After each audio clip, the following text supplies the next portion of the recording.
Where are your ears?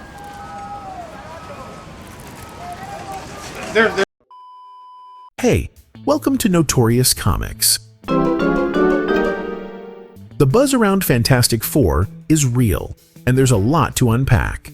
From subtle nods to the original 60s comics, to deep MCU connections, and even hints at Doctor Doom, Doomsday, and Secret Wars. So let's get down to business. The 1950s talk show setup. The trailer starts with this 1950s talk show called The Ted Gilbert Show. Wow, folks, we all know the story. Basically their version of The Ed Sullivan Show. Back then, hosts used scrolls instead of teleprompters. The Ed Sullivan Show was huge.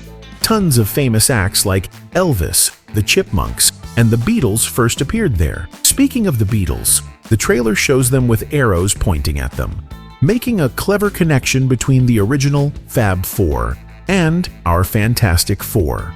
Just like the Beatles changed music and pop culture, the Fantastic Four are major celebrities in their universe. The retro setting and origin story director Matt Shakman has said that in this universe, the Fantastic Four are the only superheroes around. The footage is shown in that old-school 4:3 format with 16mm film to nail that retro vibe. What's cool is that this story takes place in an alternate universe where the Fantastic Four became heroes back in the 1960s.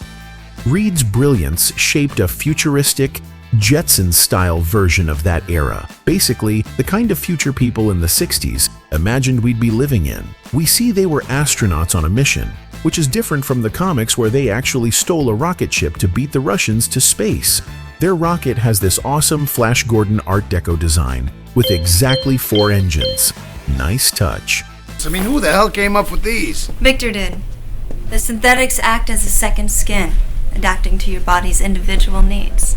See, now that means it keeps the hot stuff hot and it keeps the cool stuff cool. Wow. Fantastic. Material made from self-regulating unstable molecules. The Thing's public image. We see Ben Grimm, the Thing, wearing a disguise. Just a ball cap and nice suit instead of his usual trench coat and fedora from the comics. Kids are excitedly chanting, "Lift the car! Lift the car!" This is actually a big change. In the original comics, people were scared of the Thing at first and treated him like a monster. Don't do drugs! But here, he's just as famous and beloved as the other team members. He lifts a Volkswagen Beetle, super popular car in the 60s, to show off. As the camera glides down Yancey Street, the same block where a young Ben Grimm once scraped by with the mischievous Yancey Street gang, we catch playful echoes of those old pranks in the air.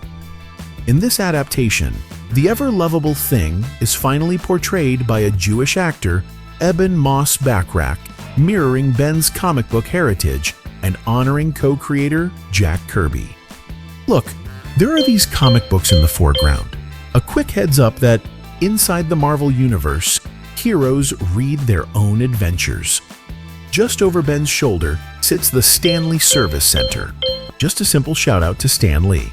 Welcome back to the Baxter, Dr. Richards. I've got the usual for you. Good to have you back, sir. Thanks, Willie. And when the shot widens, Manhattan's skyline isn't quite the one we know. Reed Richards' inventions have already reshaped it. The same reality-bending handiwork hinted at in Multiverse of Madness. The Thing is actually smiling and enjoying himself. Way different from other Fantastic Four movies where he's always brooding about being a monster. The Baxter Building and Family Dynamics. There's a replica of the Baxter Building, the Fantastic Four's iconic headquarters, on display in the park. Nearby, kids have built little boxcars marked with a big number 4, imitating the classic Fantasticar. We see screens showing footage of their test flight, Reed and Sue having dinner, and Herbie making cocktails. Herbie is the humanoid experimental robot B-type integrated electronics from the comics, and his design looks like Reed cobbled him together from 60s tech parts. People are thanking the Fantastic Four throughout the city. we see a sign for Kaplans, which could be a reference to Billy Kaplan, Scarlet Witch's son, or the movie's writer, Jeff Kaplan. The team shows up in their silly but comic-accurate suits with turtlenecks. They all have subtle variations, with Sue's being most like the comics. They're wearing advanced wristwatches that would have been super high-tech for the 60s. The Baxter Building interior. The interior has this very 60s design with conversation pit couches. It's located near the East River, not far from where Avengers Tower would be in the 616 universe. Throughout the trailer, we always see sets of four chairs, 4 lounge chairs, 4 glasses. Herbie is cooking from a handwritten cookbook, possibly Ben's family recipes. Yeah, I'll be the judge of that. There's also this massive circular fridge. The Thing wears his full costume throughout most of the trailer, unlike in the comics where he eventually preferred just trunks, family dinner, and big news. Johnny grabs a cereal box with Jack Kirby artwork of the Human Torch on it. They joke about Sue being late, and then we get the big reveal. Sue is pregnant. You're gonna be the best mom in the world! This is huge for comics fans. Sue and Reed had 2 children. Franklin Richards, possibly the most powerful character in Marvel. He can create universes. And Valeria, a super genius like her dad. This pregnancy reinforces the family aspect of the Fantastic Four. Johnny and Ben are wearing the classic blue and white Fantastic Four colors, but Sue is wearing red and black. Maybe a nod to her time as Malice when she was possessed by an evil spirit. Johnny jokes that, And you are gonna be the best dad, just kidding. This plays into Reed's character. He's a super genius who can solve any problem, but has low emotional intelligence and struggles with being present for his family. Enter the Silver Surfer. Next, we see adaptations from the classic Galactus trilogy, Fantastic Four, number 48 to 50.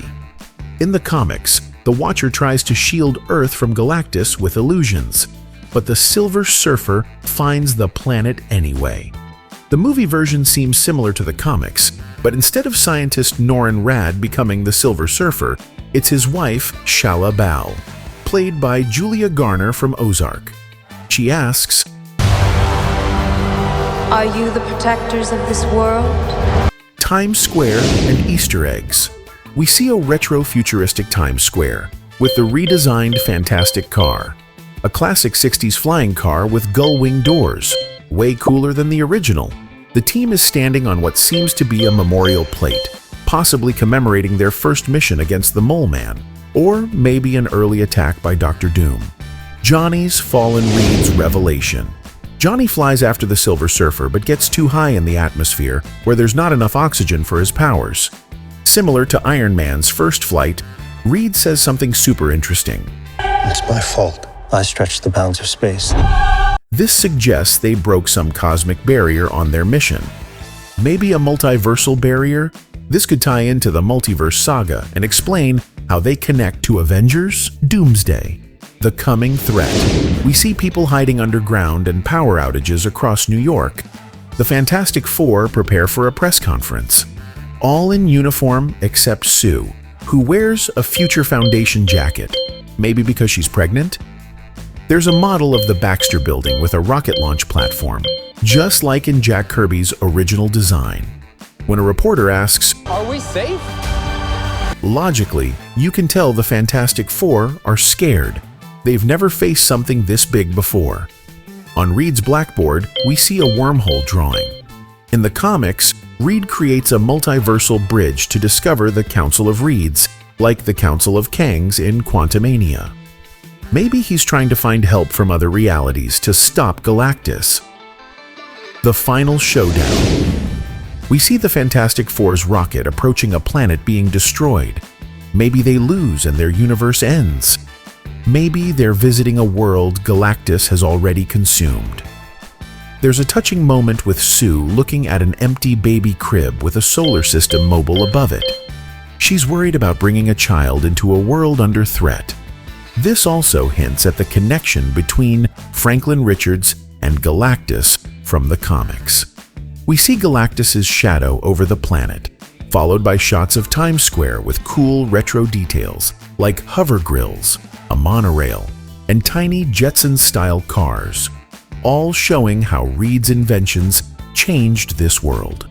The team says, "We will fight it together as a family," really emphasizing that core Fantastic Four dynamic. The Silver Surfer surfs through flame, Ben pulls a ship to harbor with a chain, and a little girl grabs her Thing action figure, showing again how beloved he is. Galactus arrives during the Ted Gilbert show taping.